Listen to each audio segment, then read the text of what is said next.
변방이 아닌 정치 중심에 서고 싶은 내 남자 유쾌상쾌 통쾌 정치 토크쇼 정치사 오늘도 함께하는 분들 소개해드리겠습니다. 네, 안녕하세요. 황근택입니다. 네, 안녕하세요. 김주두입니다. 예, 전남순천의 전하람입니다. 네, 장성철입니다. 네, 저는 진행을 맡고 있는 아나운서 허유루입니다.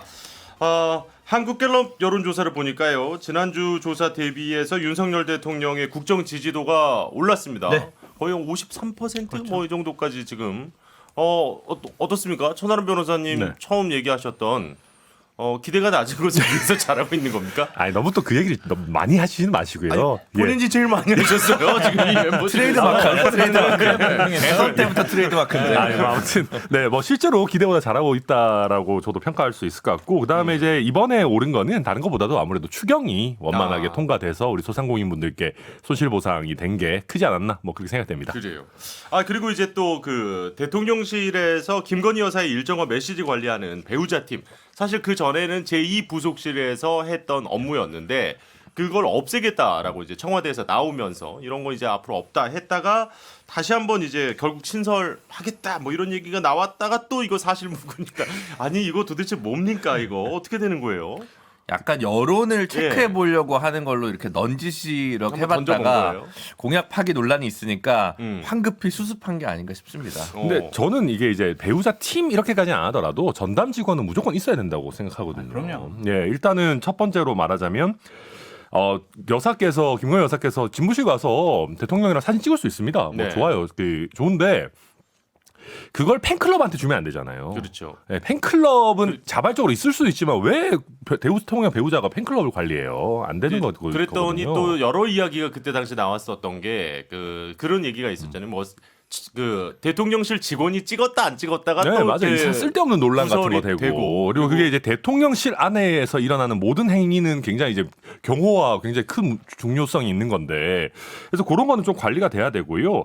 다만 제가 좀 비판하고 싶은 거는 김어준 씨 같은 분들이 그거에 대해서 무슨 대통령 부인 놀이하냐 뭐 이런 또 강한 얘기를 하셔가지고 아니 대통령 부인인데 무슨 대통령 부인 놀이하냐 마냐 합니까? 제가 변호사인데 뭐 천하람이 변호사 놀이하냐 이럽니까? 그러니까 저는 이런 얘기들 좀 그러니까 이상한 얘기 좀 빼고 어쨌거나 저쨌거나 대통령 배우자에 대해서 나름대로 전문적인 관리를 하는 직원이 있는 거는 필요하다 생각합니다. 뭐 많은 분들이 아시겠지만 요거 살짝 정리해 드리고 현 변호사님 의견을 좀 드릴게요. 일단은 김건희 여사가 대통령 집무실에서 이제 사진을 찍은 게 팬클럽으로 가서 그게 이제 여러 기사화가 됐는데 여기에서 이제 논란이 됐던 것 중에 하나가 공격을 했더니 김정숙 여사도 갔었다 했는데 또 반격이 들어온 게 그건 당시 뭐 소방의 날 행사차 공무상으로 간 것과 사적으로 놀러 가는 건 다르다. 뭐 이제 이런 식으로 해서 계속 공방이 지금 오고 가고 있는 상황이었거든요.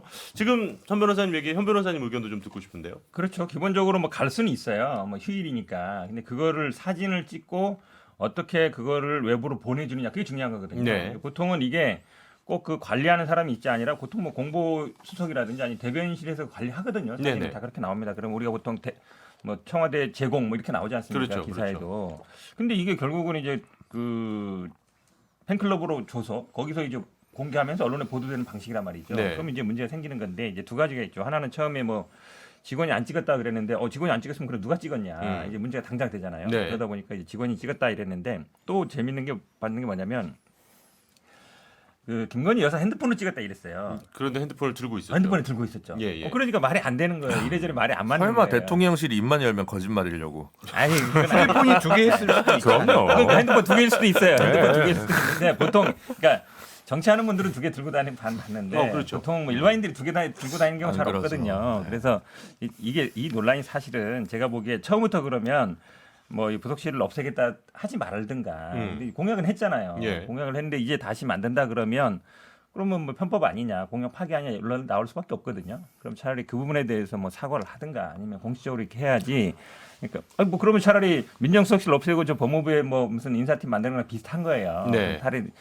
아예 편법을 쓸 수도 있거든요. 다른데 만들어 가지고 할 수도 있는데 그건 아닌 것 같고 그렇다 그러면. 근데 차라리 어쨌든 메시지 관리에 대한 필요성은 사실 대선 기간에부터 계속 나왔던 얘기잖아요. 김준호 변호사님 얘기까지 듣고 마무리하겠습니다. 그 메시지를 들을게요. 메시지를 뭐 장 교수님 먼저 얘기하실래요?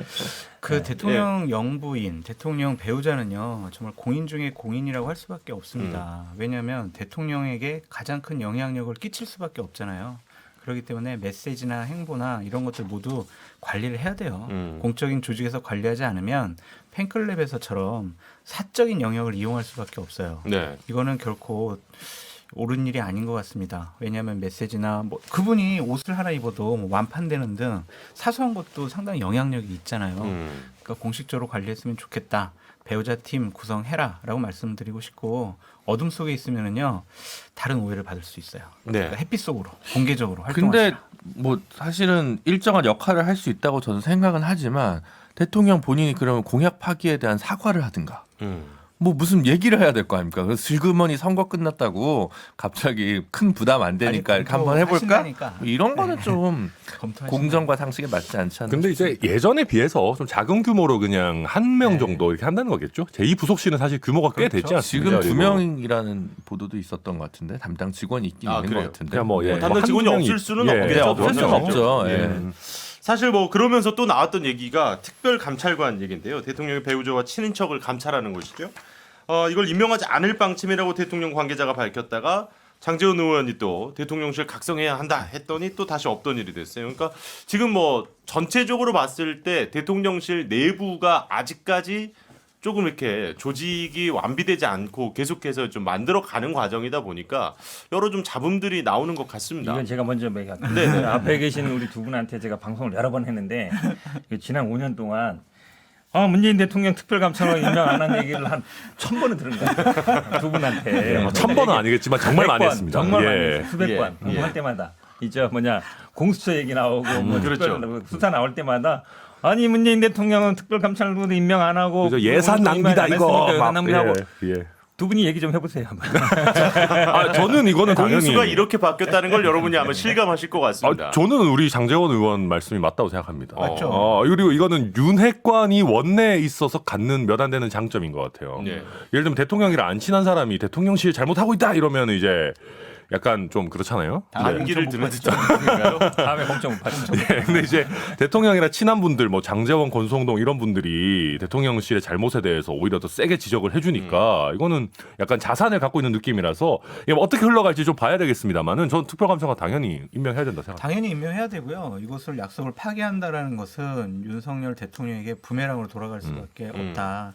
그리고 대통령께서도 임명한다고 했잖아요. 예. 권성동 의원이 빨리 민주당과 협의를 해서 3명의 추천 후보를 빨리 대통령실로 보냈으면 좋겠습니다. 사실 대통령실이 모르겠어요. 그 언론인들과 가까이 이제 지내서 그런지 모르겠습니다만 물리적 공간이 1층에 있으니까. 예. 근데 이게 좀 확정되지 않은 것들이 너무 많이 새어 나가는 것 같아서 이런 부분은 대변인이 얘기했다고 그러더라고요. 아 그래요? 대변인이 얘기했어요. 그러면 좀 빼박인데? 대변인 경질설. 둘 중에 하나네요. 메시지 관리의 문제구나. 아니 그건 한번 그냥 넌지시 이렇게 계속 떠보는 것 같아요. 언론을 통해서 리트머스 시험지를 자꾸 대는 것 같아요. 별로 적절한 방식이 아닌 것 같고 오히려 좀 논의하고 고민하고 하다가 아니구나 이렇게 딱 정리할 수 있는 건데 꼭 한번 이렇게 이른바 간을 봐야 되는 것인지 저는 좀 의문입니다. 알겠습니다. 오늘 뭐 일단은 마중물 토크가 조금 길어지긴 했는데 지금 대통령실 내에서 어쨌든 자꾸 이런 좀 잡음들이 나오고 있어가지고 이와 관련한 이야기를 먼저 해봤습니다. 자 그럼 광고 듣고 계속해서 오늘의 이야기 이어가겠습니다. 네, 정치인싸입니다. 지방선거 총 평가를 좀 해보죠. 이제 어제 방송도 우리가 지방선거 얘기가 당연히 뭐 이번 주는 가장 주요한 이슈였습니다만은 국민의힘이 최대 승부처라고 할 수 있는 서울과 경기도. 예. 국민의힘이 서울에서 작년 재보궐선거였죠. 예, 작년 재보궐선거부터 지금 3연승입니다. 그에 반해 경기도는 또다시 민주당이 가져갔습니다. 일단은 집값 문제인가요? 서울에서 이 정도로, 그러니까 사실 지난 대선 때보다도 더 많은 차이가 나게 지방선거에서 어쨌든 송영길 후보와 오세훈 지금 현 시장의 대결에서 승패가 어떻게 보면 좀 다소 서울치고는 밋밋하게 갈려버렸다. 뭐 이렇게 볼 수 있을 정도로 완승완패였는데요. 송영길 후보가 과연 서울시장 깜일까? 서울시장에 출마하는 게 적절했을까? 그런 생각들이 더 있었던 것 같고 상대적으로 오세훈 전 서울시장 또 이제 당선된 현 서울시장이 인물 경쟁력에서 높았다. 상당히 앞서 나갔다고 볼 수밖에 없습니다. 왜냐하면 426개 동에서 오세훈 후보가 다 이겼어요. 그렇죠. 그런데도 불구하고 대략 8개 구청장은 민주당이 가져갔잖아요. 예. 그럼 이것은 뭔가 결국에는 아유 시장은 오세훈 후보 찍어주고 구청장은 우리 삶에 아주 구청에서 일을 잘해왔던 그런 민주당 후보들 그냥 그 사람들 찍어준 거죠. 교차 투표가 일어난 건데 결국에는 인물 경쟁력에서 밀려났다라고 보여집니다. 오세훈 후보는 늘 이제 대진운이 좀 좋은 것 같습니다. 그러니까 이게 대진운이라는 건 상당히 선거에서 구도 후보 뭐 인물 정책 이런 거 할 때 예. 굉장히 중요해요. 조희연 교육감도 지금 많은 이들의 예상을 뚫고 삼선에 삼선이 되지 됐죠. 않았습니까? 예. 구도가 중요했던 거예요. 대진운이 사실 중요한 거고. 그래서 오세훈 후보도 물론 강력한 후보입니다. 보수에서 낼 수 있는 가장 좋은 강력한 후보지만 이번에 지난 4.7 재보궐이나 이번 같은 경우 상당히 약체 혹은 좋은 기세 속에서 됐기 때문에 그런 부분들도 크게 작용했다고 봐야 되고요. 민주당 패널분들은 이제 저랑 달리 이제 먼 발치에서라도 송영길 대표를 자주 볼 일이 있으니까 예. 이 부분에 대해서 뭐 그렇다고 뭐 뾰족한 다른 수가 있었겠느냐라는 얘기들을 할 수밖에 없어요. 예. 근데 물론 다른 분들이 나왔다 하더라도 적겠죠. 저는 그렇게 봅니다. 아, 그러니까 네. 판세를 뒤집기는 네. 현실적으로 어려웠다. 하지만 이제 그 흐름을 타고 서울시 의회 선거라든가 구청장 선거에서 혹은 전체적인 표차가 좀 더 격차가 좀 적게 난다든지 다른 수는 분명히 있었을 것 같습니다. 근데 예. 그런 부분들에서 좀 왜냐하면 이제 시장 얼굴이랑 보통 사진을 같이 찍어서 공보물을 내기도 하는데 강력한 후보라면 그렇죠. 이번에 구청장 후보나 시의원들이 선선하게 송영길 후보랑 옆에 붙어가지고 서울시를 함께 해보겠습니다라고 크게 그런 이펙트를 기대하진 않았을 것 같거든요. 단 한 번도 못 본 것 같은데요. 예. 자, 그러면은 요 얘기 지금 장 교수님도 얘기를 해주셨으니까 그 얘기 조금 더 해보겠습니다. 우리가 이제 개표 방송을 하면서 가장 당황하셨던 순간이 네. 서울시 맞아요. 이제 우리가 개표를 했을 때 구청장 결과를 보고 사실 천하람 변호사님 그리고 또 장성철 교수님 두 분 모두 네. 상당히 당황하셨어요. 이게 이렇게 되나? 물론 결론은 지금 이제 8대 17의 구도로 끝이 났습니다만 네. 개표 중반까지만 해도 거의 한 16개, 17개 구청장은 맞아요. 민주당이 앞서고 있는 상황이었거든요. 사실 지난 4년 전의 지방선거에서는 24대 1로 민주당의 압승이었는데 서울시장은 이렇게까지 차이가 많이 났는데 구청장은 어쨌든 민주당이 8개를 지켰습니다. 일단 현 변호사님이 걱정하셨던 10개 정도면 매우 선방이다라고 얘기를 하셨었으니까 뭐 힘든 가운데는 이 정도면 어쨌든 잘 견딘 겁니까? 민주당 입장에서는? 조금 부족하긴 한데 그래도 선방한 거죠. 뭐냐면 지금 양당이 마찬가지인데요. 승패가 뭐 몇백 표로 갈린 데가 몇 군데 있거든요. 예. 근데 이 8대 17 구도가 서울시 의원도 36대 76이거든요. 예. 2배 정도 차이예요. 그러니까 비슷하게 간 거죠. 그러니까 구청장 선거와 서울시의원 선거는 비슷하게 간 거다. 근데 그러면 이제 서울시장 선거도 비슷하게 가는 게 맞는데 지금 뭐 세 분이 다 말씀하셔서 저는 얘기를 할 필요는 없는 것 같은데 아, 사실은 또 이렇게 피해 가시는 겁니까? 아니 우리 김진우 변호사 다 제 얘기까지 다 했어요. 그 서울이 의외로 사실은 국민의힘 입장에서는 그렇게 완전히 안심할 건 아니다. 왜냐하면 사실 지난번에 보궐선거 때 압도적이었잖아요. 그랬죠. 예, 그리고 대통령 선거 때도 뭐 이겼기 때문에 그런 거 보는데 제 보기에는 민주당 입장에서는 오히려 좀 뭐 시장 후보라든지 아니면 이 전체 선거 구도를 짤 때 조금 미스한 게 아닌가 그런 생각이 들어요. 왜냐면 그러니까 지금 전체 구와 전체 동에서 오세훈 후보가 승리를 했다는 거 아니겠어요? 그렇죠. 그러니까 시장은 오세훈 후보를 찍어도 이 구청장은 민주당 후보를 찍은 사람이 꽤 많다는 거잖아요. 그렇죠. 예, 그거는 결국은 이제 시장 후보의 문제가 있는 거죠. 그러니까 저도 좀 아쉬운 게 이제 뭐 항상 우리 얘기할 때 있지만 외부 인사를 좀 모셔오든지 아니면 예. 젊고 좀 개혁적인 사람을 좀 후보로 내셨으면 가능성 좀 있었겠다 이렇게 보는데 그런 부분 굉장히 아쉽습니다. 사실 우리가 되게 섣불렀던 게 흔히 지방선거는 줄투표다 이 얘기를 했다는 것 자체가 서울 시민들이 정확하게 보여주신 것 같아요. 저도 니네가 틀렸어라고. 저도 우리 권자들을 너무 좀 잘못 보고 있었던 것 같습니다. 제가 그때도 이제 오세훈 시장이 너무 선전할 거기 때문에 못해도 한 20개 정도, 그러니까 25개 중에 한 20개 정도는 가져오지 않겠느냐. 그리고 서울시 의원도 아마 거의 꽤 많이 가져올 수 있지 않겠냐. 뭐 3분의 2 말씀드려서 근접하긴 했습니다만은 그래도. 근데 이제 이런 걸 보면 오세훈 송영길로 나타나는 서울시의 민심은 정확한 민심이 아니라는 거죠. 예. 그러니까 서울시의 정확한 민심은 물론 이번에 정당 비례투표도 있습니다만은 오히려 저는 그거보다도 지난번 대선 때 윤석열 이재명 후보가 붙었을 때 표심이 오히려 더 좁혀져 있었거든요. 그게 오히려 정확한 분석이다. 예. 그래서 그 정도 격차라면 인물 경쟁력에 따라서 얼마든지 뒤집을 수 있다. 그걸 이번에 그 서울시 구청장 선거에서 보여줬다고 생각하고요. 그래서 민주당에서 서울을 너무 쉽사리 포기하기는 이르다. 뭐 물론 반대로 얘기하면 국민의힘도 여기는 이제 우리가 텃밭이다. 이렇게 말할 수는 그렇게 없다. 섣불리 받다가는 이제 나중에 큰 코를 다치는 거죠. 그래서 이번 구청장 민심이고 잘 보여줬고요. 물론 일부 서울이 보수화되고 경기도가 좀 더 진보화됐다라는 분석도 가능합니다. 뭐 부동산 집값이 뭐 높아지면서 예. 약간 이제 젊은 세대들이 경기도로 나간 것 아니냐. 그러면서 사실은 도봉구청장 같은 데도 저희가 이기기는 했거든요. 예. 근데 그렇다 하더라도 여전히 서울이라는 곳은 어느 한 당이 절대적으로 안심할 수 있는 곳은 전혀 아니고 그렇죠. 중도층 표심의 어떤 바로미터라고 보는 게 아직까지는 정확할 것 같습니다. 송영길 전 대표는 이제 어떻게 됩니까? 뭐 서울을 떠나지 않고 서울 시민으로서 뭐 이렇게 서울의 현안과 문제를 챙겨보겠다 이렇게 일단 얘기는 하셨는데 사실 그 총선 불출마 다음 총선 2년 후에 있을 총선 불출마 선언을 하고 지금 나오신 거잖아요. 그렇다 보니까 상당히 조금 정치적으로는 지금 운신의 폭이 좁아진 상황이 아닌가 이렇게도 보이거든요. 많이 좁아졌죠. 뭘 할 수 있는 게 없다라는 좀 생각이 듭니다. 지금 조금 답답하실 것 같아요. 예, 그 배치도 아니시고요. 그리고 이번에 서울시장 출마할 때 당내에서 서울시 우리 선거 어려우니까요. 송영길 대표 나가서 험지에 나가서 좀 당을 위해서 희생을 해주세요. 이게 아니었잖아요.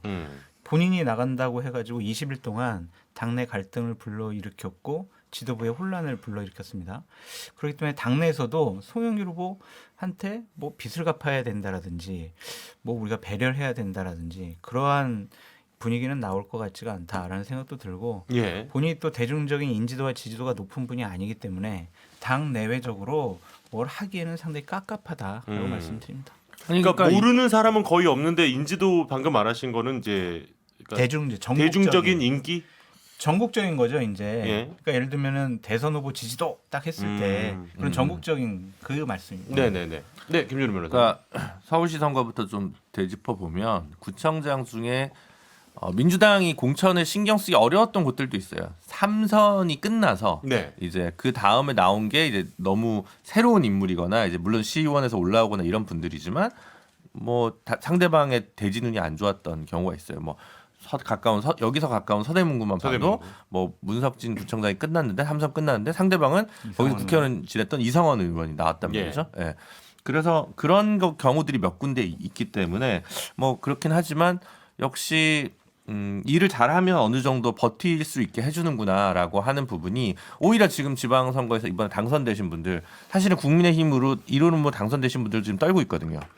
4년 후면 정권 심판론이 또 지배하는 거 아니야? 그럴 그럼 수도 나는 있죠. 단명하는 단체장이 되나? 근데 이번 것으로 오히려 이분들이 되게 일을 열심히 할 것 같아요. 네. 그럼 어느 당에 유리하냐 불리하냐 문제가 아니라 주민이 받는 공공 서비스의 질이 높아질 거 아니에요. 그렇죠. 그래서 그런 부분들 때문이라도 좀 더 열심히 일을 하셨으면 좋겠다는 생각이 들고 네. 송일 대표님은 사실은 당을 생각하면 민주당을 생각하면 제가 뭐 민주당 지금 걱정하고 생각할 입장은 아닙니다만 뭐 김영춘, 최재성 이런 분, 김부겸 이런 분들처럼 용태를 하는 것이 당에 조금이라도 더 도움이 되지 않을까라는 생각이 들어요. 그래요. 고향에 내려오셔서 전원 생활 하시면 어떨까? 고향 되게 좋은 곳이거든요. 예, 고흥이시죠. 예.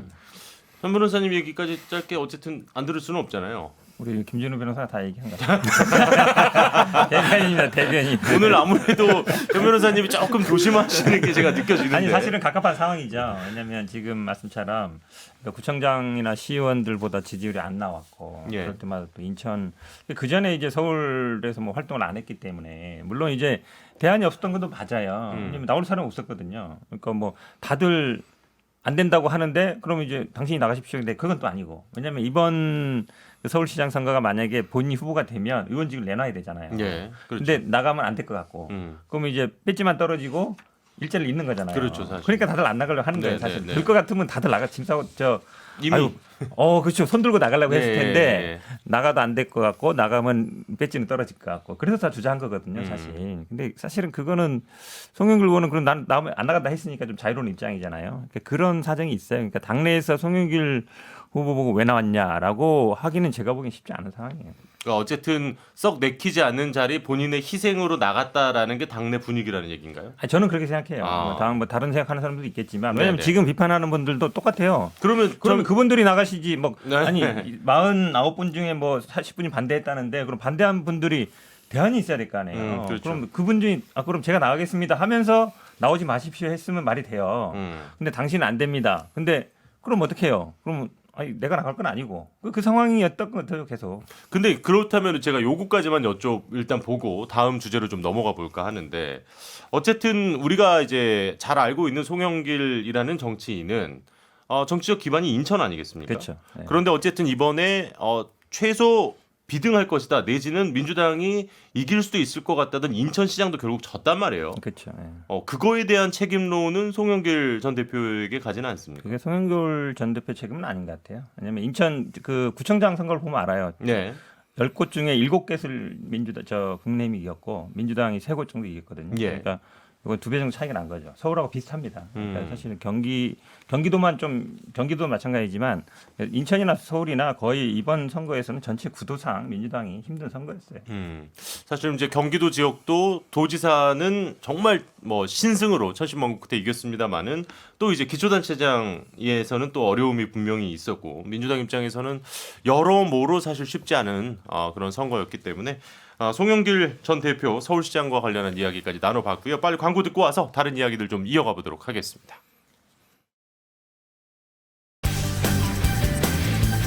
지금 여러분께서는 유쾌한 정치 토크쇼 정치 인사를 듣고 계십니다. 네, 정치 인사입니다. 투표율과 관련한 이야기, 뭐 저희가 개표 방송 당일에도 계속 이야기를 했습니다만 최종 투표율이 50.9%.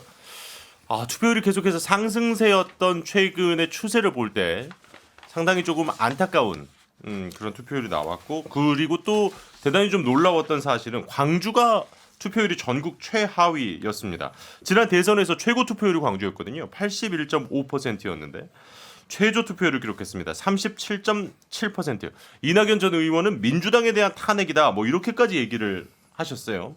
광주 투표율이 의미하는 바, 뭐 김준우 변호사님이 또 우리 개표 방송 당일에 의미를 또 설명해 주신 부분도 있지만 그 얘기부터 조금 들어볼까요? 네, 이거 어쨌든 여러 가지 복합적인 게 있는데 일단은 호남 분들이 진짜 전략 투표에 능한구나라는 걸 다시 한번 깨닫는 순간입니다. 호남에서 투표장에 안 나간다고 해도 전국 판세에 별 영향을 미치지 않는다. 네. 만약 나의 한 표가 수도권에서의 박빙 싸움 뭔가 보탬이 된다고 생각했다면 민주당의 잠재적 혹은 전통적 지지층에선 투표장에 나왔을 겁니다. 근데 지방선거의 특성상 뭐 여기서 내가 나오냐 안 나가냐는 결국 강기정 시장이 되느냐 안 되느냐인데 그렇죠. 강기정 시장은 당선될 것 같고 뭐 그러니까 큰 유인이 없었던 거만 그게 핵심인 것 같습니다. 그리고 예. 특별히 또 광주 뭐 전남 전북 경쟁이 별로 없는 지역이잖아요. 근데 전남 전북 같은 경우는 이제 무소속 기초 단체장들이 좀 파이팅을 하면서 예. 실제로 의미 있는 숫자의 단체장 당선이 됐습니다. 근데 광주는 안 그렇거든요. 그러다 보니까 더 격전지가 아니어서 치열하지 않았기 때문에 투표장에 안 나간 부분도 그러면 그 있는 부분은 것 어떻게 같습니다. 분석을 일단 이 얘기는 김준우 변호사님이 그날도 얘기를 해주셨던 대목인데 그 광주가 그러면 이제 민주당에 대한 지지세가 예전 같지 않기 때문에 에라 이러고 투표를 안 나간 거다. 뭐 이런 분석에 대해서는 어떻게 보세요? 그러니까 저도 이제 전남 도민이라서 뭐 광주의 뭐 정확한 민심까지는 뭐 모르겠습니다만은 근데 광주 분들 얘기 들어보면 그런 거 있는 것 같아요. 예전만큼 민주당에 대한 어떤 열정적인 지지를 하는 분들이 많이 줄었다. 그러니까 민주당이 좋아서 지지한다 이런 분은 이제 많이 줄어들었고. 그러면 상대적으로 국민의힘이 싫어서 그러니까 아직까지 그게 남아 있는 거죠. 물론 과거에 비해서는 많이 줄어들었습니다만은 그러다 보니까 잘 말씀해 주셨는데 김준호 변호사님께서 플러스로 이제 김준호 변호사님 하기 좀 어려운 얘기 하자면 강기정 후보에 대한 애정도 별로 없었어요. 사실은 이번에 광주에서 뭐 저의 주관적인 생각입니다만. 후보에 대한 네. 호감도도 높지는 않았다. 네. 그리고 뭐 어차피 이길 거기도 하니까. 제가 하기 어려운 얘기는 아니고 제가 잘 그래요? 몰라서 못하는 얘기예요. 아무튼 그러다 보니까 이제 광주에서 투표율이 굉장히 낮았고요. 근데 이낙연 전 대표께서 뭐 민주당에 대한 탄핵이다라고까지 하셨는데 글쎄요, 이거는 민주당의 사실 호남의 맹주이신 이낙연 전 대표가 그냥 남의 얘기하듯이 할 수 있는 얘기인가라는 생각은 일단 하나 들고요. 그 다음에 전남에서는 투표율이 그래도 받쳐줬기 때문에 뭐 광주 전남 전체가 뭐 민주당을 완전히 다 외면했다라고 얘기하기는 아직 좀 이른 약간 좀 이거는 정치적인 공격 같은 것들이 아닌가라고 저는 해석이 됩니다. 장 교수님은 어떻게 보십니까? 광주에서 민주당에 대한 실망감이 나타난 거죠. 뭐 후보에 대한 실망감도 있었을 것이고 민주당 지도부들이 지방선거 기간 중에 서로 싸우고 갈등, 혼란 불러일으킨 부분에 대한 실망. 그리고 구도상 이번에 뭐 나가봤자 국민의힘 후보들이 상당히 선전할 것 같다라는 생각이 들어서 그냥 투표를 체념하고 포기하신 것이 아닌가라는 좀 생각이 듭니다. 그러니까 강세 지역이기 때문에 안 나간 부분도 있어요. 네네. 왜냐하면 국민의힘 강세 지역인 대구에서도 42.3%인가? 네, 상당히 낮게 나왔죠. 네, 낮게 나왔어요. 그러니까 양 지지 정당에서 강력한 지지를 보내줬던 그 지역에서는 이번에 아이 그래 우리 사람 될 거 아니겠어? 라는 그런 생각 때문에도 안 나온 것 같아요. 여러 사실- 복합적인 요인이에요. 사실 광주 관련해서는 국민의힘도 아직 반성할 때가 할 적이 그럼요. 많아요. 왜냐하면 국민의힘이 강력한 경쟁자들을 물론 광주시장은 냈습니다만은 각 구청장 이런 데 텅텅 비어 있었거든요. 네, 그다음에 네. 기초광역 의원도 텅텅 비어 있었기 때문에 저희가 경쟁 구도를 좀 더 만들었다면 많이들 나오셨을 텐데 전남의 무소속 돌풍만큼도 저희가 어떤 돌풍을 만들어내지 못했기 때문에 국민의힘 탓도 있다. 그런 말씀드리겠습니다. 사실- 저는 국민의힘이 어쨌든 광주 전남에 공을 많이 들이고 있잖아요. 5.18도 대통령도 찾아가고 국회의원도 다 찾아가고 이번에 구청장이나 뭐 시장 나오신 분들 다 15% 넘었거든요. 네. 그러니까 그런 면에서 보면 15% 넘으면 아시겠지만 이제 보전이 되기 그렇죠. 때문에 그다음에 선거비용 이제 계속 보전이 나올 되죠. 수 있는 이 동력이 생기는 거거든요. 결국은 과거에 비해서는 국민의힘이 어쨌든 많이 선전한 게 맞고, 그러니까 지금 비례에서 이제 광주 시의원들 나왔거든요. 예. 그 전에 이제 정의당이 하던 거를 그렇죠. 이제 제 2당이 어찌 보면 이제 국민의힘이 된 거예요. 시의원 다 비례로 나온 거죠. 네. 두 분인가 나왔는데. 네, 그리고 역사상 최초로 순천시 비례도 나왔습니다. 그러니까요. 예. 이게 굉장히 의미가 있어요. 그럼요. 그 전에는 어찌 보면 그냥 뭐 돼봐야 안 될 것 같으니까 안 나갔는데 예. 그래도 정당 지지에서 비례가 시작되면 그분이 다시 또 열심히 잘하면 그 다음에 지역구를 받으면 지역구에서 나올 수도 있거든요. 그러니까 어려운 지역에서는 그렇게 시작합니다 대부분. 네. 그러니까 그런 면에서 본다 그러면 이번에 아마 국민의힘 같은 경우에는 광주 전남에서 의미 있는 성적을 거뒀다라고 볼 수 있습니다. 사실 그 지난 2008년에 있었던 18대 총선 당시에도 42.4%로 상당히 좀 낮은 투표율을 광주가 기록한 바가 있다고 하는데 확실히 그 김준우 변호사님의 말씀이 공감이 가네요. 그러니까 대선 같이 나의 한 표가 중요하다고 느낄 때는 아주 적극적인 투표를 하는 지역에서 굳이 내가 투표를 안 해도 어쨌든 뭐 어차피 뭐 이렇게 되다 보면 투표율이 낮아지기 마련인데 이번에는 광주가 아주 그 현상이 심했다. 이런 면도 하나 있는 것 같아요. 국민의힘 쪽에서 5.18에 많은 분들이 참석을 해서 위로하고 헌화하고 참배했잖아요. 그러한 모습들에 대해서 광주 시민들께서 경계심이 많이 누그러진 것 같아요. 분노. 우리가 나가서 투표를 해가지고 국민의힘 사람들 혼내줘야지 이런 분노 투표에 대한 경계심이 많이 허물어져가지고 이번에 조금 덜 나가신 것 같아요. 그리고 호남 지역에서 또 특이할 만한 거는 뭐 다른 방송에서 전혀 관심이 없겠지만 그 진보당이 이번에 좀 상당히 약진을 했어요. 예, 근데 그랬죠. 그러면서 결과적으로 이제 정의당이 좀 과점하고 있던 진보표를 좀 갈랐거든요. 예. 그렇게 되면서 결과적으로 또 국민의힘이 그 사이에 약진을 했고 그러면서 이제 국민의힘도 비례를 대신에 좀 더 가져가고 물론 이제 호남 전체를 보면 그래서 제1야당이 의석수만 보면 진보당이 된 형국입니다. 네. 예, 그렇게 됐고요. 정의당의 위기감이 상당하겠네요. 네, 그럼 정의당은 정의당이 사이에 그러면 호남에서 아니 그건 아니고 이제 네. 그거는 전북에서는 3위인데 뭐 하여튼 전남에서는 이거 뭐 하여튼 그건 좀 지역마다 좀 다르긴 합니다. 목포 같은 데서 비례 있지만 어쨌든 제가 기억하기로는 아마 2006년 이후라고 말씀드린 이유는 2002년까지는 아마 기초의원이 그 정당 공천이 아니었습니다. 그래서 이제 그 직접적으로 좀 비교하기 그렇고 예. 2006년 이후에 진보당이랑 정의당을 다 합쳐도 이번 지방선거가 아마 가장 참담한 결과라고 좀 기록이 될 것 같고요. 모든 정의당 지표가 입장에선 많이 네. 진보정당 전체를 합쳐도 진보정당 전체를 합쳐도. 전체를 합쳐도 분열을 계산하더라도 굉장히 안 좋은 거여서 굉장히 정말 이제 전망이 위태로운 부분이어서 뭐 민주당이 어떻게 될까 저는 뭐 그런 걱정보다 예. 진보정당들의 미래는 어떻게 될까 더 걱정이 큽니다. 자 이제 동쪽으로 좀 가볼까요? 그러면 예 동쪽으로 가보겠습니다. 부산으로 한번 가보시죠. 4년 만에 완전히 바뀌었습니다. 완벽한 국민의힘 입장에서는 서륙이다. 뭐 이렇게 할 수도 있을 것 같고. 그러니까 4년 전에 지방선거에서 부산시장도 오거돈 전 시장 민주당이 됐고 기초단체장 16곳 가운데 13곳이 민주당이었고요. 부산시 의회도 47석 가운데 41석이 민주당이었는데 박형준 부산시장 재보궐로 나와서 재선 성공했고요. 그리고 기초단체장 16곳 모두를 국민의힘이 가져갔습니다. 부산시의회도 47개 가운데 45석, 45석을 국민의힘이 확보를 했는데요. 참 이게 어떻게 보십니까? 민주당 입장에서는 그 지난 이제 지방선거가 어떻게 보면은 이제 드디어 그동안 공을 들였던 부울경의 이 마음이 통한 거 아니냐라면서 정말 기뻐했던 게 제가 기억이 나거든요. 그러니까 민주당이 그동안 뭐 대선이라든지 아니면 뭐 총선, 특히 대선에서 승리 공식이 호남에서 지지받고 영남, 특히 그중에 이제 부산, 경남에서 한 뭐 40% 정도 지지를 받으면서 되는 게 이제 기본 공식이었거든요. 예. 이제 그럴 만한 이제 기반이 사라진 거죠. 지금 총선, 그러니까 다음 총선이 굉장히 이제 위기 상황인 거죠. 이렇게 되면. 왜냐하면 결국은 시의원이나 뭐 이 기초단체장, 구청장 이런 분들이 지역 조직에 다 꾸린다기보다는 어쨌든 역할을 하거든요. 예. 베이스 기반을 하는데도 본다 그러면 굉장히 민주당 입장에서 근데 이제 선거 과정에서부터 부산에 있는 분들은 이 얘기를 계속 했어요. 부산장 다질 것 같다. 쉽지 않다. 그리고 시의원도 아마 거의 다 뺏길 것 같다는 얘기에서 위기감이 있었는데 그 현실로 나타난 거죠. 근데 이 부산에서 그럼 어떻게 이 민주당이 제기를 할 거냐 부분이 제가 보기에 뭐 굉장히 큰 고민이에요. 저도 잘 사실 그 얘기 있었죠. 요거까지만 듣고 나머지 분들 의견 드릴게요.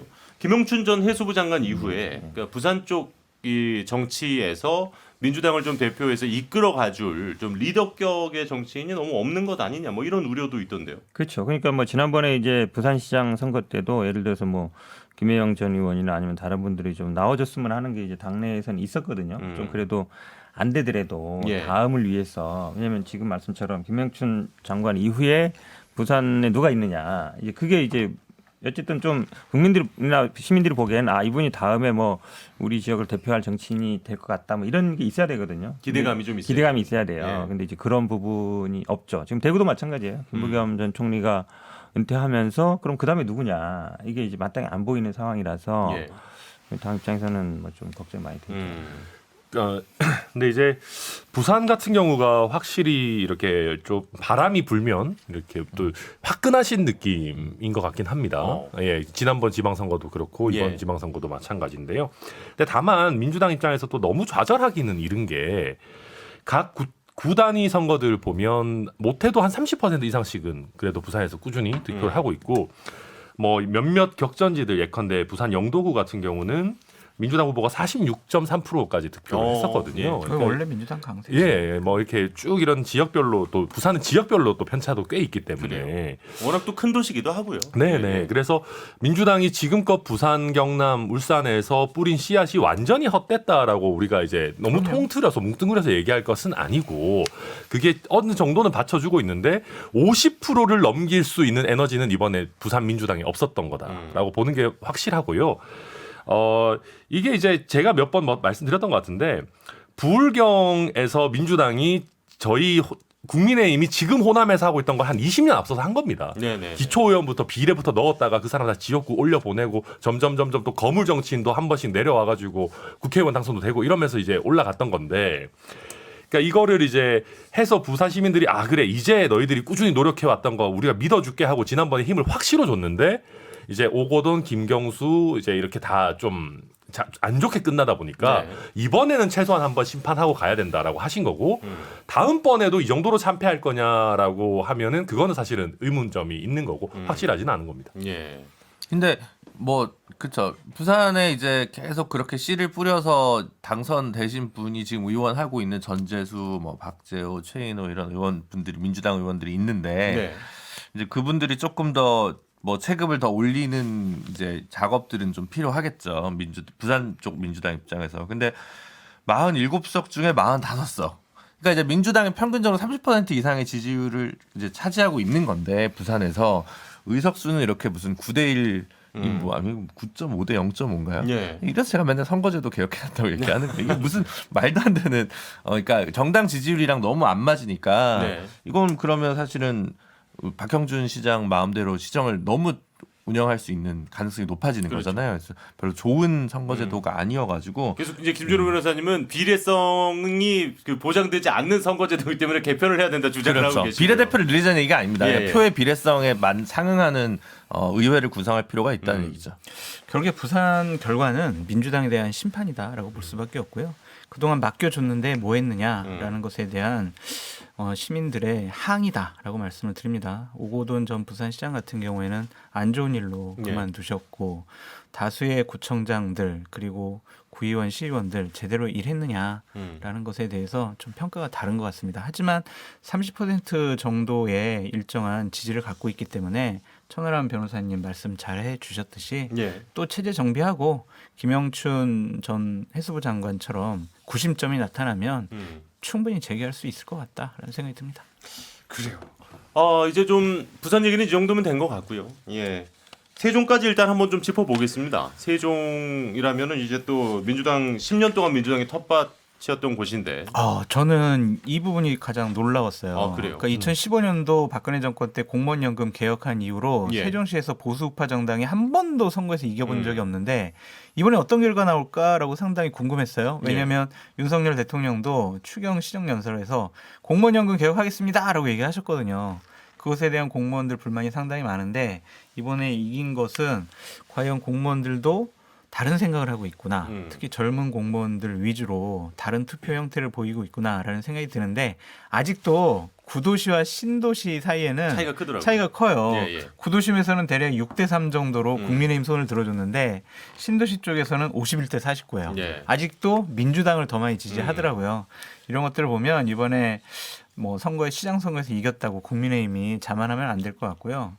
조금 더 잘해야 된다. 전형적인 세대별 투표율의 차이가 가져온 결과 아닌가 싶어요. 예. 실제로는 국민의힘 찍으로는 안 가겠다라고 생각한 근데 민주당 이번에 찍기도 별로 뭐 이런 생각을 가진 40대나 50대가 투표장에 열심히 안 나오면서 세종시 결과가 바뀐 게 아닌가 이렇게 보여집니다. 사실 그 저희가 터치엠 뭐 이렇게 개표 방송에서 여러 가지 데이터를 소개를 하는 과정에서 세종시 지도를 보니까요. 가운데 이렇게 동그랗게 원형으로 말씀해 주신 신도심 쪽은 푸른색이었고 거기를 감싸고 있는 나머지 세종시 전체는 이제 붉은색을 띠고 있는 모습도 우리가 볼 수 있었거든요. 그렇죠. 그러니까 말씀하신 것처럼 그러니까 그 민주당 좀 강세인 지역은 이제 투표율이 좀 낮았다. 예. 그러게 결국은 이제 민주당에 대한 그러니까 국민의힘 지지 못하지만 민주당 후보들 찍기도 좀 내키지 않는. 내키지 그게 어찌 않는. 보면 이제 광주에서도 비슷하게 나타난 네, 거죠. 네, 그런 네. 현상이. 그러니까 이게 결국은 이제 당이 내분에 휩싸이고 좀 뭐 선거 과정에 말이 많았잖아요. 그러다 보니까 아마 실망감의 표현 이렇게 보고 있습니다. 그러니까 어떤 언론에서는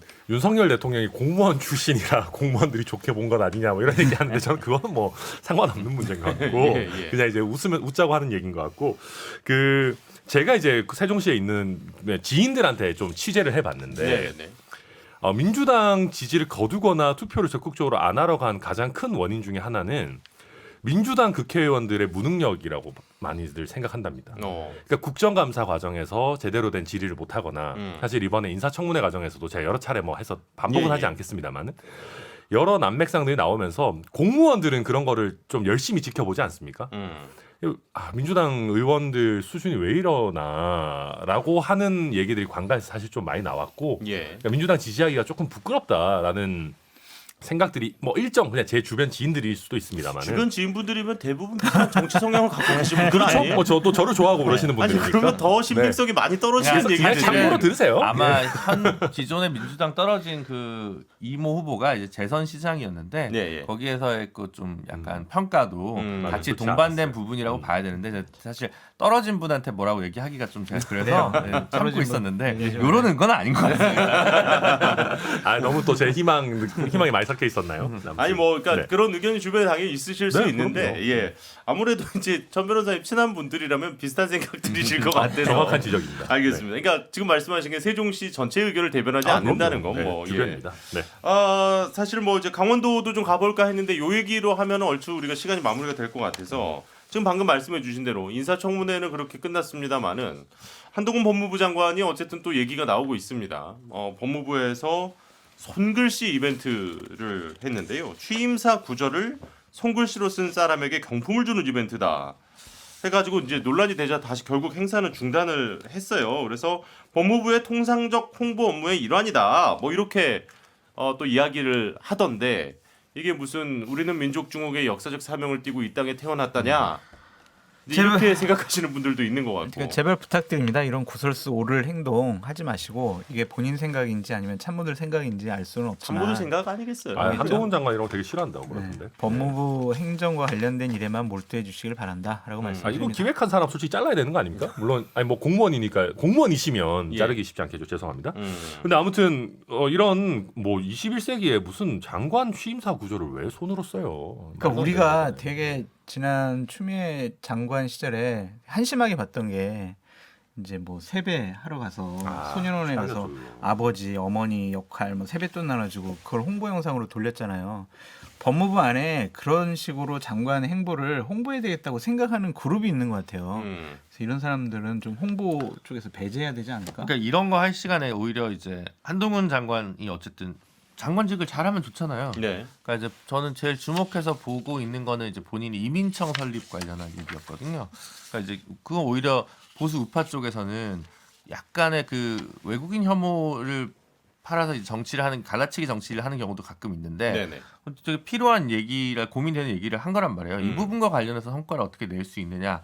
그것도 이제 한동훈 장관이 이후에 어떤 진로를 갈 수 있느냐에 좀 리트머스 시험지가 될 수 있다고 보기 때문에 스태프들이 그런 거 고민하지 이런 거 하는 게 할 일은 아닌 것 같아요. 근데 저도 뭐 조금만 얘기하자면 이렇게 이제 오버해서 손글씨 써라라고 한 덕분에 오히려 좋은 반작용으로 법무부 장관의 의전이 대폭 간소화됐습니다. 오, 예. 그래요? 뭐 한동훈 장관이 심지어 이제 옛날에는 차 문을 이렇게 직원이 열어주고 닫아주고 했나 봅니다. 그것도 다 없애라라고 지시하고 잘했네요. 장관들이 이제 퇴임할 때 그 국가 세금으로 업적집을 만들었답니다. 장관 재임 기간 동안 어떤 업적이 있는지를 막 예. 추미애 박범계 장관은 도대체 뭘 넣었을지 야, 모르겠는데 그 문제가 많은 곳이네. 어쨌거나 그래서 그 업적집 같은 것도 이제 다 없애자라고 해서 좀 좋은 방향으로 오히려 잘 작동한 것 같고 김준일 변호사님의 그 외국인 혐오 커멘트와 관련해서는 저희가 외국인 혐오하는 게 아니고요. 외국인이 부당한 혜택 가져가거나 상호주의에 위반돼서 뭐 우리 국민이 못 누리는 거를 우리 이제 외국인이 누리는 거에 대해서 지적만 하는 거다. 김은혜 이런 후보는 말씀드리겠습니다. 외국인 주민에 대한 지방자치 선거권도 박탈하자는 얘기를 아니 했었는데 그것도 상호주의에 한해서 다른 나라에서 대한민국 국민한테 주는 것만 우리도 주자라는 얘기입니다. 상호주의. 네, 일단 뭐 그렇게 하겠습니다. 저희가 현 변호사님. 현 변호사님 목소리 듣고 싶어요. 목소리. 아니 맞는 얘기죠. 이런 거 뭐하러 합니까? 사실은 그 법무부가요. 아시면 알겠지만 법무부 문화나 검찰 문화나 똑같아요. 이런 네. 것뿐만 아니라 지금도 제 지난번에 보니까 쫙 가면은 뭐 높은 사람 오면 다 일어서서 딱 대기하고 막 이래요. 군대도 요즘은 뭐 장교들이 지나가도 이렇게 앉아서 뭐 하거든요. 네. 근데 법무부는 법무부는 그러면 안 되는 거 아닙니까? 아니 원래는 이제 예. 원래는 이제 딱 일어서서 딱 대기하고 올 그렇죠. 때까지 기다리고 있다 하는데 네. 이게 지금 이제 검사 문화에 검찰 문화가 아직도 존재하는 그런 건데 저는 뭐 그런 거 이제 없을 필요가 됐다고 봐요. 이런 것뿐만 아니라 어찌보면 약간 이제 뭐 약간 군대 문화죠 일종의 그렇죠. 그런 거 다 이제 없을 필요가 있다고 봅니다. 그러니까 이게 논란이 될 걸 몰랐을까?